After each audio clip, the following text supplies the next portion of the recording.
Hi, class. Hope you're doing well. This week we are going to talk about the relative age of rocks. And so we are going to be in Chapter 6, Lesson 2, pages 204 through 209. So if you turn to 204 with me now and read along. How old are rocks? If you found a fossil in a rock, you might start by asking, what is it? Your next question would probably be, how old is it?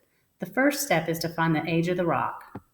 Relative and absolute age. Geologists have two ways to express the age of a rock. The relative age of a rock is its age compared to the age of other rocks. You have probably used the idea of relative age when comparing yourself with someone else. For example, if you could say that you are older than your brother but younger than your sister, you are describing your relative age. On page 205, let's keep reading. The relative age of a rock does not provide its absolute age. The absolute age of a rock is the number of years that have passed since the rock formed. It may be impossible to know a rock's absolute age. So geologists often use both the absolute and the relative ages.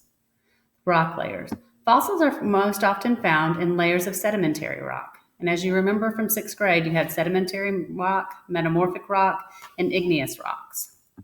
So geologists use the law of superposition to determine the relative ages of sedimentary rock layers. According to the law of superposition, in undisturbed horizontal sedimentary rock layers, the oldest layer at the bottom is the oldest, and each higher layer is younger than the layers below it. The deeper you go, the older the rocks are. In this figure here, one shows rock layers in the Grand Canyon. Rock layers like this form a record of Earth's history. Scientists can study the record to understand how the Earth and life on Earth have changed. So here you go. You can see that. That would be the Grand Canyon. Okay, clues from igneous rock. There are other clues to the relative age of rocks besides the position of rock layers. To determine the relative age, geologists also study extrusions and intrusions of igneous rock, faults, and index fossils. Molten material beneath the Earth's surface is called magma. Magma that reaches the surface is called lava. Lava that hardens on the surface and forms igneous rock is called an extrusion. An extrusion is always younger than the rocks below it. Magma may push into bodies of rocks below the surface. The magma cools and hardens into a mass of igneous rock called an intrusion. An intrusion is always younger than the rock layers around and beneath it. So right here, if you look at figure 2, this is an intrusion. Now, clues from faults. More clues come from the study of faults. A fault is a break in the Earth's crust. Forces inside the Earth cause movement on the rock on opposite sides of the fault. A fault is always younger than the rocks it cuts through. To determine the relative age of a fault, geologists find the relative age of the youngest layer cut by the figure fault. Now look at figure 3. It shows the fault. So here you have the fault. Here's the fault line. And this side is pushing up. See how it's pushing up? And this one's pushing down. So you can see like this one, it's very similar to this one, but these have been pushed apart. How do fossils show age? This is found on page 207. To date rock layers, geologists find first the relative age of the rock at one location, then they can match layers in other locations to that layer. Certain fossils, called index fossils, help geologists match rock layers. To be useful as an index fossil, a fossil must be widely distributed and represent an organism that exists for geologically short periods of time. Index fossils are useful because they tell the relative age of the rocks, remember, in relation to others. Scientists then infer that layers with matching index fossils are the same age. So see right here, like location 1, location 2, they're similar. So we can infer that these are about the same age because they have the same index fossils.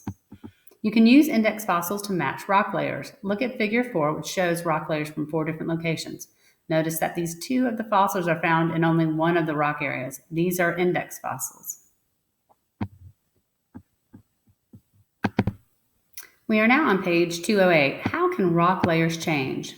The geological record of sedimentary rock layers is not complete. In fact, most of the Earth's geologic record has been lost to erosion. So gaps in the geological record and folding can change the position in which rock layers appear. Motion along faults can also change how rock layers line up. These changes make it harder for scientists to reconstruct Earth's history. Figure 5 shows how the order of rocks layers are imaged. Figure 5 shows how the order of rock layers may change. Gaps in the geological record. When rock layers erode away, an older rock surface may be exposed. Then deposition begins again, building new rock layers. The surface where new rock layers meet a much older rock surface beneath them is called an unconformity. An unconformity is a gap in the geological record. It shows where rock layers have been lost due to erosion. So if you look at this figure 5 right here, this is unconformity. So even though they are made in horizontal layers, here you can see the fold bends with the layer. And then the surface erodes, and then new sediment is deposited, forming rock layers above the unconformity. So that's how it alters on that. On the next page, I'm going to talk to you about the overturned fold, but I just wanted to show it to you since you can't really see it on my screen. But here you'll see that there's folding, and folding is when the earth layers fold and turn over completely. So you see right here how it folds a little bit, makes a little fold, and then it changes the way the layers look. So here we're going to talk about the folding that I just showed you on the other page. Sometimes forces inside the earth fold rock layers so much that the layers turned over completely. In this case, the youngest rock layers may be on the bottom. No one place holds a complete geologic record. Geologists compare rock layers in many places to pieces together as complete a sequence as possible. So now what I'd like you to do is from pages 204 to 209, I'd like to see if you can fill in some of those figures and apply it things that we do that are on the sides or at the bottom of the pages, and see what you can come up with, and we can discuss it tomorrow. Thanks. I hope y'all have a good afternoon.